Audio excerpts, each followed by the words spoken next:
Okay, it's 2:02 now. Let's get started. So, hello everyone. Welcome to Ask Seminar Series. This is John, the seminar coordinator, and I will be moderating the seminar with Kathy Medley, who is our communication manager. And today our director has a time conflict, so he cannot attend this seminar, unfortunately. But we'll see how it goes. And this is the last of our seminar of this year, and I believe we will finish strong. And I want to thank you very much for your participation and support. So before the speaker gets started, maybe just some quickly housekeeping thing. So this seminar is being recorded, and we will post the recording on our YouTube channel. And it usually takes a couple of days. And after the presentation, we'll have the Q&A session. Please feel free to bring up any questions you may have. We encourage you to use your mic, but if you don't have a mic, you can also chat other questions, and we will read it out. So before the speaker gets started, I will hand the ball over to Kathy Medley to introduce the speaker. So Kathy, please go ahead. Thanks, John. I'm pleased to introduce our seminar speaker, Dr. Anita Rapp. She is a professor and graduate program director in the Department of Atmospheric Sciences at Texas A&M University. Her main research interests are in the application of observational data to study clouds and precipitation, with emphasis on using remotely sensed data to understand the feedback between the environment, precipitation, and cloud processes, and their radiative effects in both shallow and deep convection areas across a variety of spatial and temporal scales.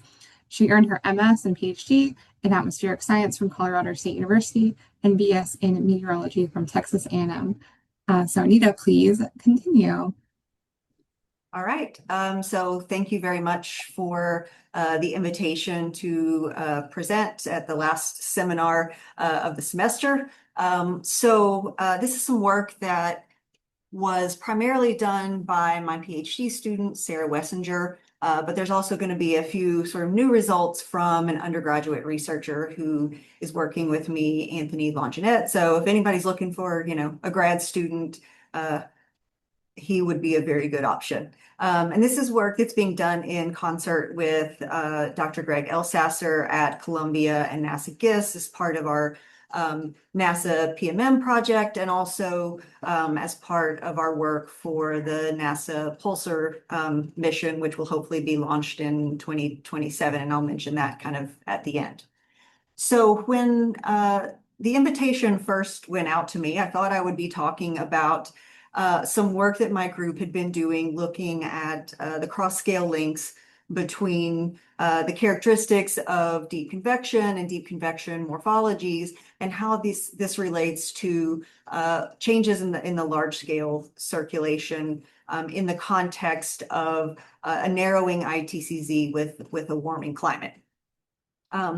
And in doing so, my PhD student, Sarah Wessinger, started working with a new Lagrangian tracked deep convective system data set. And the first thing that I ask students to do when they're looking at a data set is, plot the distribution of the data, look at all the characteristics, sort of the statistics of the data, and make sure that it looks realistic so that you know what you're getting into when you start actually analyzing it. And so I'm going to kind of start with the figure that started this whole study, and why we ended up looking at the diurnal cycle of convection initiation over the tropics, over the oceanic region of the tropics, which generally is thought to have been fairly weak. So here's just a figure on my title slide showing some IR cloud top temperatures, IR brightness temperatures on the top, and different cloud objects that were identified by the data set that we're using for this. And I'll come back to this later, but I want to start with why we're even looking at this at all. So she made a figure of get this to move forward here. Wrong screen. There we go. So this was the figure that started it all. So I had her plot up just the frequency of initiation, because if you're tracking objects, you can look at, their whole life cycle. So what time of day that they were initiating. And when she did this, she plotted it up as a function of the diurnal cycle. So this is the data set that we were using. It's 9 years of tracked deep convective systems. That's the x-axis on a monthly basis. On the y-axis, you have the local solar time. And this is not what we expected at all. So you see that there's actually a peak in deep convection initiation frequency during the daytime. There's a weaker peak overnight, and this is sort of what I really expected to see. And I was like, is this a bug? What is going on with this figure? So we started looking into this a little bit more, because what I expected to see was, if you look at lots of the papers in the literature that have come out from TRIM, GPM, looking at the diurnal cycle of, deep convection, mesoscale convective systems, and precipitation, what you tend to see is a peak in precipitation that happens in the, sort of early morning hours. And so what I expected to see was that overnight peak in initiation, close to midnight, 1 a.m. local, that corresponded with this precipitation peak that you see sort of in the early morning hours. And so we were sort of baffled by this. And we looked into the literature, trying to find evidence that this existed. And that this wasn't just some artifact of this particular data set or the way we were analyzing it. So this is a figure that I borrowed from a paper from Chantal Liu, showing the TRIM precipitation feature diurnal cycles of both precipitation and cloud. So there's lots of lines on here. So I'm going to step you through the lines that I want you to focus on. So the first one is the volumetric rain. In other words, how much rain is coming from these deep convective, these TRIM precipitation features. And you see that peaks when you expect, in sort of this well-known early morning peak in precipitation around 5 a.m., somewhere in that vicinity. So if you look at the area of cold IR brightness temperatures, in this case, they used a threshold of 210 Kelvin. So that's this sort of dashed line here that I indicate with this magenta arrow. You can see that peaks fairly close to this overnight peak in precipitation. So, I really expected to see this initiation peak happening somewhere over in this time frame. Hopefully you can actually see my mouse over here in the middle of the night. However, if you look at using a different threshold, so this looks at the area of IR brightness temperature with a threshold of 235 Kelvin, so slightly warmer topped clouds. Now you see something that looks a little more bimodal, where you get something that's coming from the overnight storms, but you also see this second peak in cloudiness, at least in 235 Kelvin threshold, that's happening in the earlier afternoon, that would be consistent with having initiations somewhere in this, late morning, early afternoon timeframe. So this, along with a bunch of other work that we did, sort of convinced us that we weren't just making things up or seeing things in data that weren't really real or were artifacts of the data set. And so, well, why focus on what's going on in this, part of the day when you're not really producing most of the precipitation? Most of that's coming overnight. So if you look at the diurnal cycles, in comparing models to observation. So my collaborator on this work is Greg Elsasser at NASA GISS. So he provided these GISS figures to us. So if you look at the diurnal cycle in the GISS model compared to, this is I-merge precipitation that's been matched, excuse me, to all of the deep convective systems. You see a few features that sort of stand out here when you compare the model, our system model versus observations. So the first thing you see is that, and this is fairly well known, the GISS model peaks in its precipitation too early. And, the precipitation, the overnight precipitation is too intense. The other thing that you see if you compare these two figures is the amplitudes. The model amplitude is much greater than the observational amplitude. So in this case, the GISS model amplitude is nearly twice that of what the observations show. But the amplitude is not just coming from this peak in overnight precipitation that is too strong and it's too early. It's also coming from the fact that the model is underestimating precipitation in the afternoon and it reaches its minimum precipitation too early. So these amplitude problems in the model diurnal cycle is not just this overnight part, it's also from stuff that's happening during the day. And before you think that, well, I'm just picking on GISS, it's not just GISS. It's not just a problem in a single model. So this is comparing the diurnal cycle precipitation phase probability density as a function of local solar time between the CMIT models on the bottom and I-merge on the top. And so this is the local solar time on the x-axis. And since we're mostly focusing on the oceanic part in this talk, we're looking at sort of these blue histograms here. And what you see is something very similar to what we saw in the GISS model, that the models, regardless of whether we're talking about CMIT 5 or CMIT 6, the models peak too early compared to the I-merge data, and their precipitation peak is sort of too intense in these early morning hours. There's also hints that there's underestimates during the afternoon here if you sort of look real closely here at the observations versus what's going on in these climate model simulations.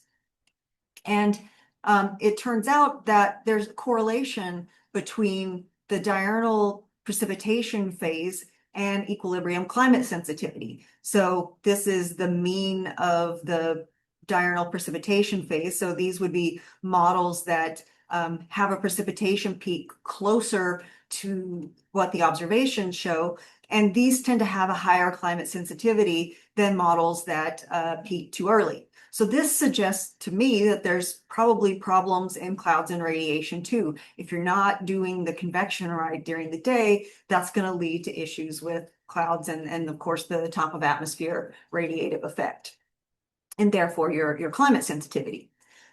So this is a figure that I borrowed from a paper, a Chen et al. Paper, that's comparing the multi-model ensemble in black here to ISCIP diurnal cycles in cloud fraction, as well as MERA in, so you've got your reanalysis here in blue. And you see biases where the observations have much higher cloud fractions compared to both the multi-model ensemble and the reanalyses. Now, to be fair, this is all cloud fraction. This is not just the clouds that is produced by the deep convection. So all the low cloud problems and everything are in here too. But it's interesting to me that, there's sort of a bigger discrepancy in the afternoon between the observations and the model. So again, if you're not doing the convection diurnal cycle right, you're probably not getting the clouds and radiation right either. So there's been a lot of thought or discussion in the modeling community that maybe if we have higher resolution models or we run convection permitting, global models, we're going to fix these problems. So the question is, does higher resolution simulations improve these diurnal cycles? And so This is a figure that I borrowed from Song et al. That compares the I-merge observations against diamond convection permitting simulations, and then two higher resolution Earth system model runs run at, I think, somewhere around 25 kilometers. And so the left panel is the time where the peak in the precipitation occurs, and the right panel is the amplitude of the diurnal cycle. And so we're going to focus on these ocean bar and whisker charts on the right here. So what you see is that if you compare the observations in black to the model simulations, you haven't fixed, higher resolution does not fix the timing of the peak in precipitation. You do get a better timing of the peak in precipitation in the convection permitting models.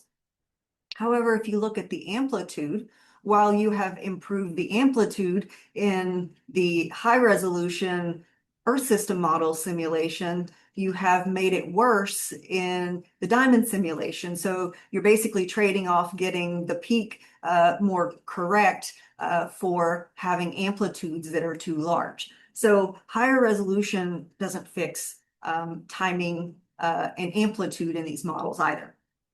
So given the role of these daytime systems in setting, in particular, the amplitude, or at least playing a role in the amplitude of the diurnal cycle, we wanted to take a deeper look, and we had sort of convinced ourselves that these daytime convection initiations were worth looking at in a little bit more detail. So I'm going to go through kind of three research questions here, looking at sort of broadly what the role of this unexpected peak in daytime convection initiation is. Look at the character of these systems, their morphologies, how these systems contribute to afternoon precipitation and cloud, and whether or not this can tell us something about biases in our Earth system model diurnal cycles. And then some sort of late breaking work that the undergraduate who's working for me is doing, looking at how these daytime initiations factor into some of the long-term trends that we see in changes in deep convective system morphologies.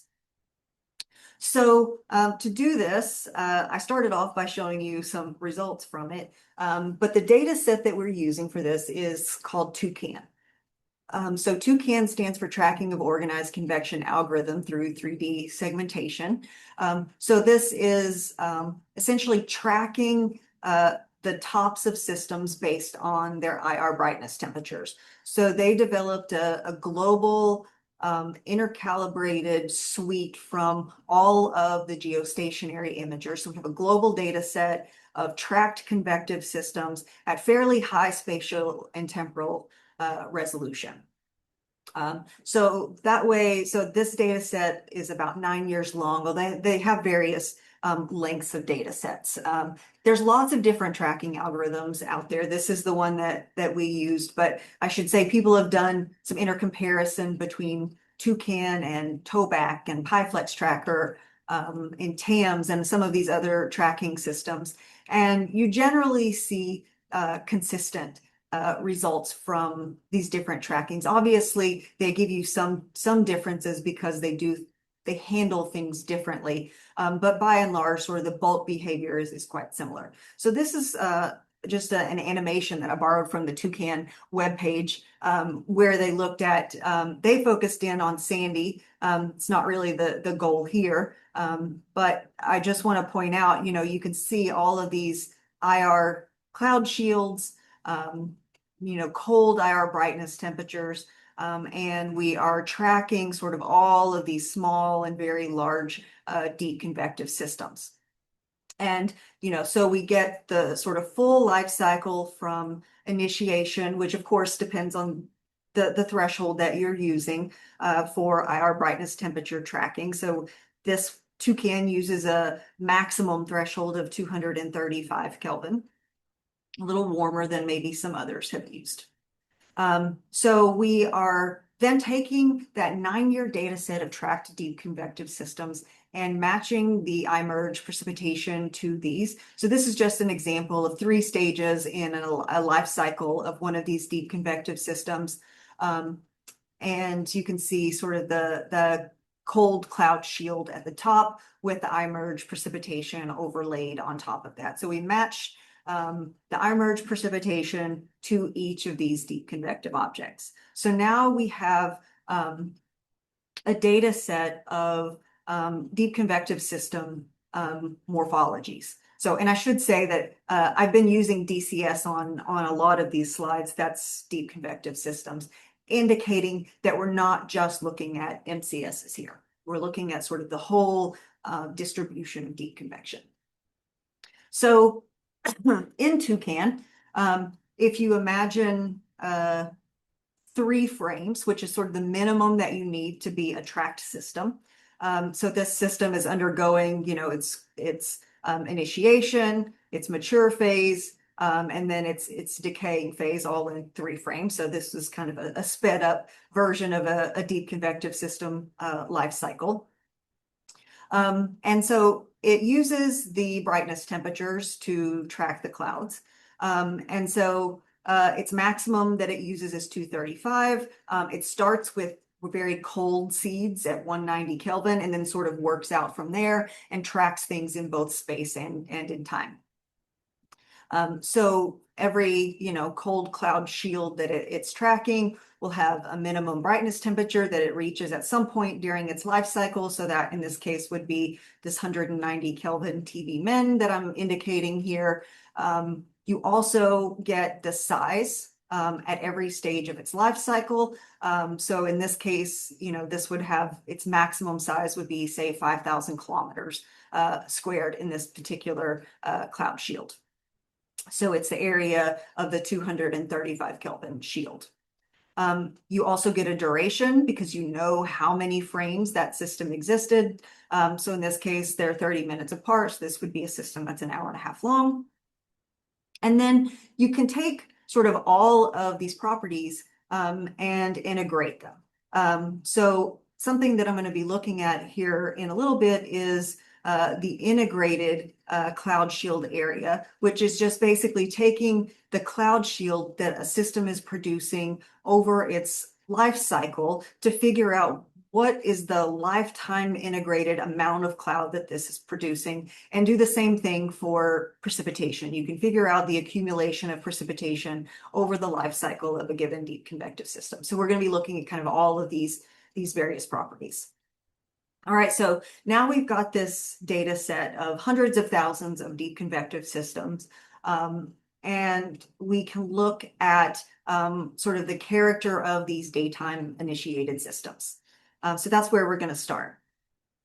So the first thing we did was I just took that very first figure that I showed you, but collapsed it down into a composite diurnal cycle. So this is the same thing as that very colorful figure from the beginning, but we've taken all the months and composited them into a single diurnal cycle. So you see what you saw in the figure before, where you get sort of the expected peak in convection initiation from the overnight hours, but you also see this daytime peak in convection initiation that you weren't expecting, or that we weren't expecting. And if you compare this, this is one of the few figures that we found in the literature where somebody looked at it from the framework of initiations. So most, you know, people just look at sort of the diurnal cycle where you take all the cloud or all the rain that exists at a given time, rather than looking at it from the framework of when do these initiate. But this paper from Shui, Chen, and Howes used a brightness temperature threshold much colder than what Toucan uses. So this uses a 208 Kelvin threshold. And there was also a size threshold because they were really looking at MCSs here.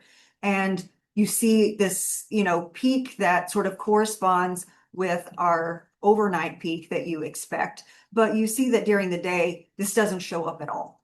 And it likely has to do with the differences in how you're identifying deep convective systems. So we decided to split this up.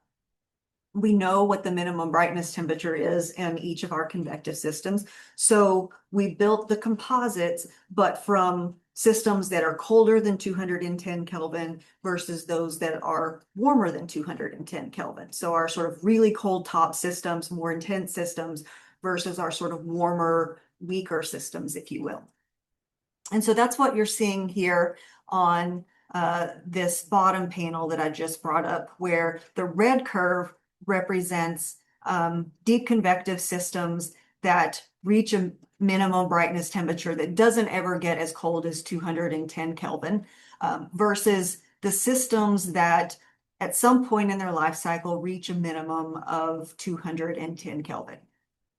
So there's a few interesting takeaways from all of this. So the first thing is that you do have this sort of enhanced peak in initiation that happens in the late morning, early afternoon hours.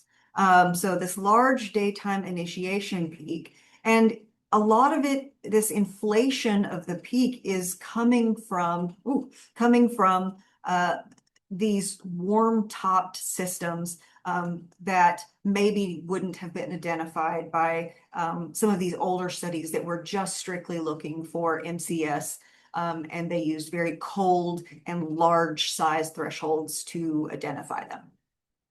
But one of the interesting things, besides this sort of inflated peak that's coming from the warmer systems, is the fact that during the day, you're getting almost as many of these cold-topped systems, these more intense storms with lower brightness temperatures as you're getting at night. So this was a little surprising to us. I expected these warm systems were what was inflating our initiation peak, but it's also a slight increase, or I guess a lack of a decrease of these cold top storms. So there are nearly as many as you see at night, which is not really what we see over here. And this may be because of the size threshold. They applied a size threshold that is much more stringent than what Toucan uses. And the other sort of curious thing, which I'm not really going to talk about, except maybe at the end if I actually have time to get to sort of some of the future work, is the fact that the daytime initiation peak is actually much earlier than what I would expect it to be based on sort of just like the diurnal cycle of sea surface temperature. So while you don't have a strong diurnal cycle in the tropics, you don't have zero diurnal cycle in the tropics, and the temperature still, peaks in the middle of the afternoon. So I was expecting something that if you got anything, it would be much later than what we're seeing here. So the timing of this peak is quite surprising, and we don't fully understand it, though we've got a few hypotheses of why that might be. So we thought, well, maybe this is just a regional signal. Maybe there's some areas where you get a lot of these initiations of warmer storms during and strong, or the colder ones during the daytime compared to the night. So we mapped the distribution of these. So this is what we see here. So on the top, you have the night initiation peak. So we just took one local solar time and mapped the frequency of where these deep convective systems were initiating and compared that to the daytime initiation peak. So at 10 a.m., where are these systems initiating and sort of in what magnitude? And, this reminds me of that office meme, it's the same picture. There's very little difference between the night and the day initiation peak in terms of the spatial distribution of where they're happening. So there's really not any discernible differences in the locations of these. These are happening sort of everywhere, which was very also kind of surprising to us. So if you look at the distributions of these deep convective system initiation peaks broken down by the time that they initiate and how cold the tops are. So that's what we're looking at here, all of these panels. So the top set of figures in the top row are warmer systems where the brightness temperatures are staying above 210 Kelvin. The bottom row are all of our cold topped systems. And then the purple represents those that are initiated during the peak of our daytime initiations. And then the green are the systems that initiate during the overnight peak and initiation.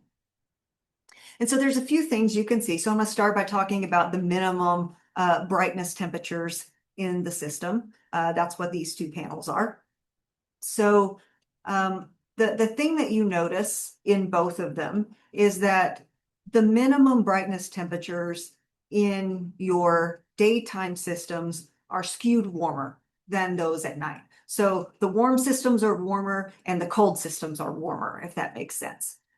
So you have warmer minimum brightness temperatures during the day. And you also see, though, that you still have a decent number of initiations of cold, relatively intense storms, not that much difference than what you're seeing at night. Although, they're definitely skewed warmer, but you're still getting a decent chunk of systems that are reaching these very cold IR brightness temperatures. Now, if you move to the middle panels here, this middle row or middle column, this is the duration of the systems. And now you start to see some distinctions between those that initiate during the day and those that initiate during the night in both the warm and the cold top storms. So if you look at our strongest storms, if you assume that a colder brightness temperature gives you a stronger, more intense storm, you see that the tail of the duration distribution is fatter. In other words, your most extreme duration storms are coming from your overnight systems. But if you look at sort of the bulk of the systems and the mean of the distribution where most of the systems are happening, you see that the daytime's systems in both the cold and the warm top storms are skewed to slightly longer durations. So what you have is that your longest lived systems are occurring at night, but the average duration of systems when most of them, most of your population, sort of where most of your population resides, those durations are slightly longer during the day than during the night. And finally, if you look at your maximum sizes that the systems achieve in day versus night, you don't see too much in your warm top storms. But if you look at the systems that are cold topped, it's kind of hard to see because there's a lot of bins here, but you do have slightly larger maximum sizes. You can see the purple curve is shifted a little bit to the right of the green curve. So you get slightly larger maximum sizes during the day that we weren't quite expecting. So if you think about both the duration and the size differences that you see between the daytime versus overnight storms, you can imagine that over their lifetimes, they may be producing sort of different integrated amounts of cloud and rain. And so that is what we attempted to look at here. So there's a lot going on in this figure. So I'm going to try to step you through it so that you can follow. So what we're looking at here is the lifetime integrated production of cloud shield area and the accumulated precipitation. And I should specify that these stacked bars here represent the integrated size of systems that initiate at that time of day. So this is not the cloud shield at that time of day. This is if a system initiates at 10 o'clock, how much cloud area does it produce? How much rain does it produce over its life cycle? So the colors then represent different percentiles of the data in terms of the lifetime integrated size. So these would be, the 25th percentile of sizes. So our small size storm. So if you go over here at, say, I don't know, 5 in the morning, you see that 50% of deep convective systems are these very small, less than the 25th percentile storms. And the other 50% is sort of spread out over systems that fall in these different bins of lifetime integrated size. But I mostly want to focus on this panel here on the right, because this is where you're producing your biggest cloud shields, your largest life cycle integrated size, and your largest accumulations. And so if you compare your kind of bulk of your distribution where you're making most of your cloud. So in other words, the 50th to 95th percentile of integrated cloud sizes. So this is what's producing probably most of the cloud shield throughout the day. You do, of course, see that you have sort of more extreme, so more of your 95th percentiles are occurring overnight compared to day. But again, sort of this bulk of the distribution falls in here. And if you kind of compare the lengths of this 50th to 95th percentile region, you can see that you're producing clouds during the day that are making more cloud over their life cycle than those overnight. So daytime systems are making more cloud. Now, what about the precipitation? So if you look at precipitation, so again, this is the precipitation that's being produced over their life cycle, not that's being produced at that particular time of day. What you see is that systems that initiate during this daytime peak are not really producing very much rain over their life cycle compared to these overnight initiated systems that are producing that peak that we see in the 4 to 6 a.m. early morning rainfall in the tropics. So these systems are these cold, stronger systems during the day are achieving sort of similar minimum brightness temperatures, but they're making more cloud and producing less rain over their lifetime. So kind of the takeaway of all this is that this large peak in initiation is mostly coming from warmer top storms in combination with the fact that there's nearly as many of these cold top storms as there is overnight. It doesn't seem to be a local occurrence. It seems to be, widespread, and that these colder daytime systems produce relatively more cloud but less rain over their life cycles than the systems that initiate during the nighttime. So the next question we asked is, well, how do these systems contribute to afternoon precipitation and cloud? And can this tell us anything about our model diurnal cycle biases? So we played a game of let's remove the initiation peak. So this is all of the rain accumulation from our deep convective system. So, at between 5 and 6 a.m. is when we get the peak accumulation in rain from all of deep convection. So you see sort of the traditional diurnal cycle of precipitation that you expect. So we removed the precipitation from systems that initiate in these sort of two different peaks to see what does that do to the shape of the diurnal cycle in precipitation. So we've got 3 lines on here. The black one is just reproduced from the top panel.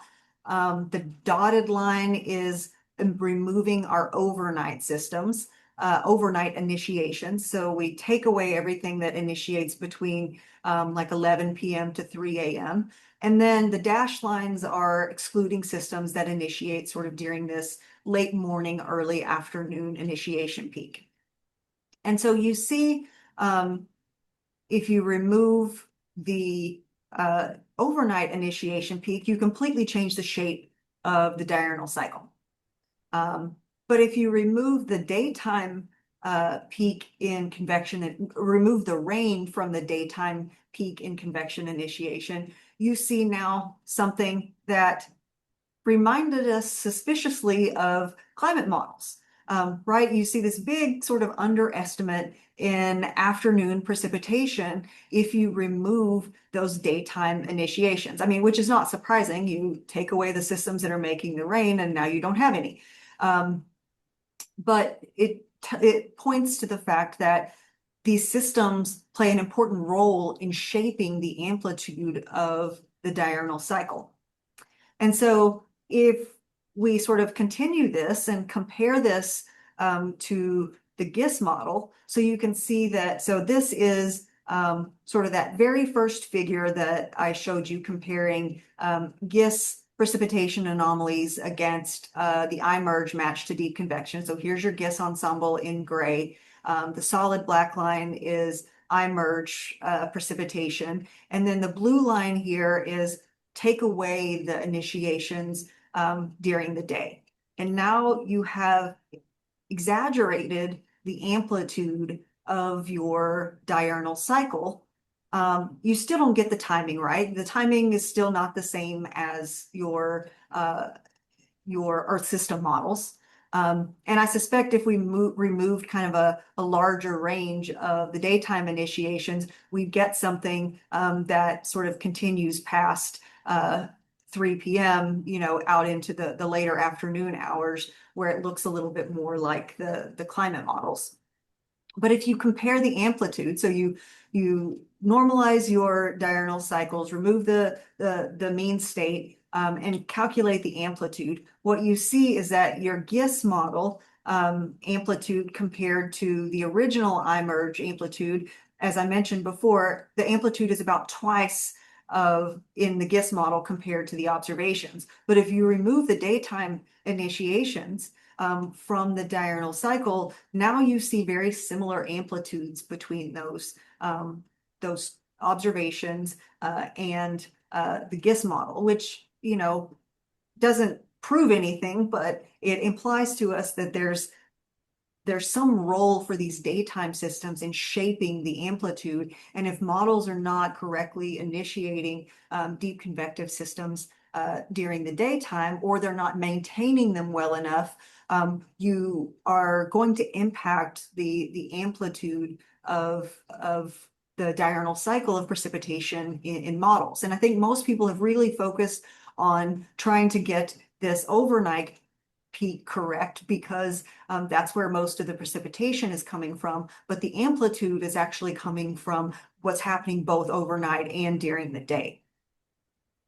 And what about clouds? So if we look at the cloud shield, so we integrate up all of the 235 Kelvin cloud shield area from these systems, you see that actually peaks in the afternoon coming from these morning or early afternoon initiations. You don't actually get a peak in 235 Kelvin cloudiness after your overnight initiations. So if you remove your daytime systems from the diurnal cycle, now all of a sudden you reduce the cloudiness that you have in the afternoon, and you totally change the amplitude of your diurnal cycle of high cloudiness. So if you kind of look at the numbers here, the initiations from these late morning, early afternoon initiation peak are contributing nearly half of the high cloudiness in the afternoon. So this is a really important feature of the diurnal cycle in high cloud area. So what about the models? Now, we couldn't do an apples to apples comparison here, but if you look at sort of total cloud cover from the NASA GISS model, you see that the GISS model is underestimating your afternoon cloud cover, sort of consistent with what we thought before. If it's not initiating enough systems, they're not producing enough rain, they're probably also not producing enough cloud. And you see almost no diurnal cycle in ice water path. However, if you look at sort of the spread, this is just a few different ensemble members in the GIS ensemble. You can see that some of them have a strong diurnal cycle, and other ones have diurnal cycle that looks sort of more like something that's realistic in terms of bimodal distribution or bimodal peaks in your ice-water path anomalies. And so, it's not just how much cloud these models are producing, it's the radiative properties of those clouds that is also, very important. So you've got this large spread in afternoon cloud ice-water path. And this is, something that we're going to look into a bit more in the future as we work on the Pulsar mission, looking specifically at ice-water path, the diurnal cycle of ice-water path that's associated with these deep convective systems. And it's not just what's happening overnight. It's also problems during the day. This was just shared with me from Greg, which I thought was interesting. So he's been doing these, what he's calling calibrated physics ensembles for Earth system models, where instead of doing OSSIs to reduce state uncertainties, they're using AI to find physics parameters that best match all the observations simultaneously. So I'm not going to go into the details of all of this, but it was very interesting to me. He just showed this figure at one of our science team meetings where they ran a bunch of these different CPE ensembles, and a lot of them look sort of what you would expect the climate models to look like from the figures that I already showed you. But there were some ensemble members with some combination of model physics that actually produced this afternoon enhancement in ice-water path that would be consistent with all these daytime initiations that we're seeing. All right, so the last question, I'm not going to go through this just in the interest of time. So the last question that I wanted to get to is, how do these daytime initiated systems factor into some of the observed long-term changes in deep convective system morphologies that we've seen? So this is a figure that I borrowed from a paper from Remy Roca, where they built a data set of a 40-year toucan data set using the European suite of geostationary imagers, and produced toucan over a 40-year data set and looked at the trends in the occurrence of deep convective systems and their morphologies. So this is duration here versus size, and the trends in frequency of occurrence of systems with those morphological properties. So what they found was there wasn't really any significant trend in the longest lived systems, but there were, statistically significant systems or trends in smaller but long-lived systems. And so I asked my undergraduate student to look into this data set and look at what's the role of these two initiation peaks in these long-term trends. Is it driven by systems that initiate at night or those that initiate during the day? So what you see here is the same figure from the Roca paper, except we took the systems that initiated overnight on the left and those that initiated during the day on the right. And when you look at these, just the broad brush, they look very similar to each other. But if you look at the intensity of the trends, what you see is that the trends that you're getting overall are much more driven by what's happening in the day than what's happening overnight. So you're getting much stronger trends for systems that are initiated during the day. And one of the things that they noted in their paper, so this is just reproducing that same figure, is that in the space where they're seeing these trends, these positive trends and changes of the frequency of occurrence, it was mostly in these longer duration, sort of moderate sized systems that have warmer brightness temperatures. So we thought, well, we can look at that too. And so we looked at the day versus the night for the minimum brightness temperature trends for systems that are initiated at each initiation peak. So now this is duration on the x-axis, and now minimum brightness temperature on the y-axis. And so you see both of them are showing fairly strong trends in minimum brightness temperature, sort of moderately cold minimum brightness temperatures, and small durations. But the part where you saw the biggest overall trends was in long duration and warm systems. And so if you look at comparing the overnight versus the day, you see that the positive trends in warm, longer duration systems are actually coming from the day, and there's no trend, maybe even slightly negative for the overnight peak. So it seems that these daytime initiated systems are actually a key driver in long-term trends that we observe in deep convective system morphologies. So I will just put this up and go through it very quickly, and then hopefully have a few minutes left over for question. So I hope I convinced you that this sort of unexpected, or at least what I thought was unexpected, peak in daytime convection initiation is relevant to understanding the diurnal cycle of both cloud and precipitation, that these daytime systems produce more cloud and less rain over their life cycle than those that initiate at night. And they contribute significantly to the amplitude of the diurnal cycle. And if you remove this daytime initiation peak from the diurnal cycle, you get amplitudes that look remarkably similar to what you see in Earth system models, which suggests that they may have a problem in the daytime, either in initiation of systems or maintaining them. And then finally, these daytime initiated systems do seem to play an important role in the observed long-term deep convective system occurrence morphology trends.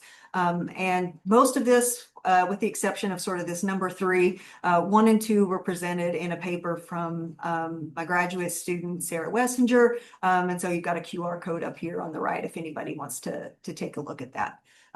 So I don't have time to talk about where we're going with all of this because there's still a lot of open questions, but I will stop here and answer any questions that you may have. So thank you. Thank you. So if you have a question for our speaker, please just go ahead and you can either raise your hand or just tell me in the chat that you have a question. I can cue you.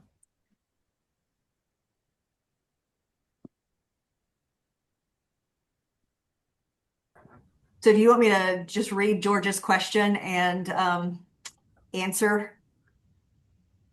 Yeah, well, I think George just unmuted himself. George, do you want to say it? Hey, George. Great seminar, and you're talking about something that I've had a long-term interest in. So my question is that I recall at least one of the House studies found day-night differences, but they only could tease it out when they compared suppressed and active convective days.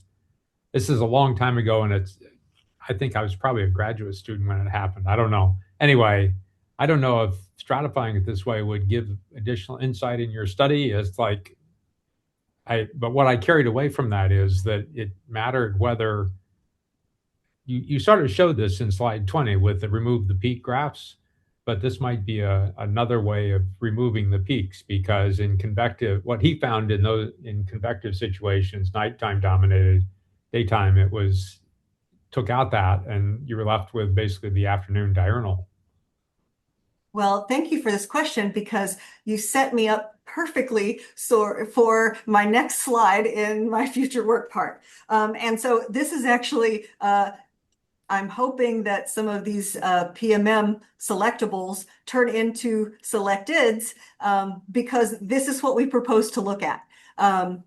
So we had this exact hypothesis that, let's see, let me see if I can go to the next extra slide that I have in here. So So this is a figure that I borrowed from, this is from Mismo, but it's sort of the same idea in the Indian Ocean, looking at what I'll call you're calling sort of suppressed versus active phases. In this case, they were looking at it in terms of the diurnal variation in sea surface temperature, which goes along with these active and suppressed phases. So in the top, you see when you have a prominent diurnal SST variation, so a larger diurnal cycle in temperature. And on the bottom, you see a weak diurnal cycle in temperature. So this would be your suppressed versus your active here. So our question is, what we wanted to look at is, is the relatively weak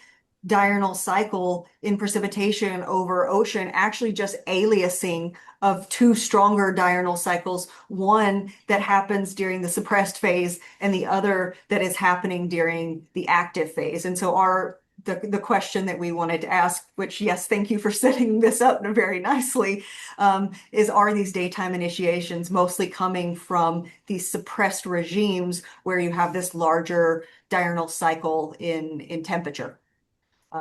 So yeah, your thinking is right in line with so that makes us feel good. We're thinking about that too.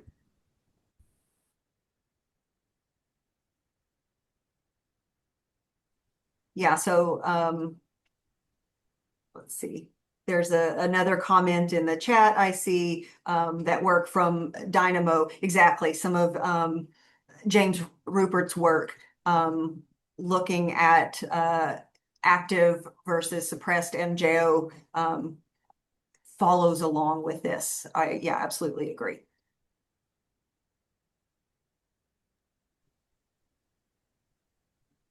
Danielle, I noticed you are also unmuted. Is that an accident, or did you want to ask a question?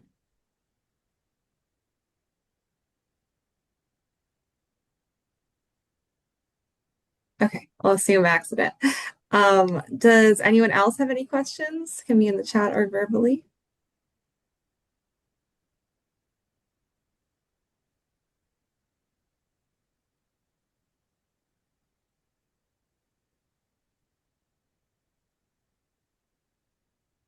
Alrighty then. Well, we're at our hour anyway, so that will wrap us up nicely. So thank you everyone for attending, and big thank you to Anita Rapp for giving us this great talk.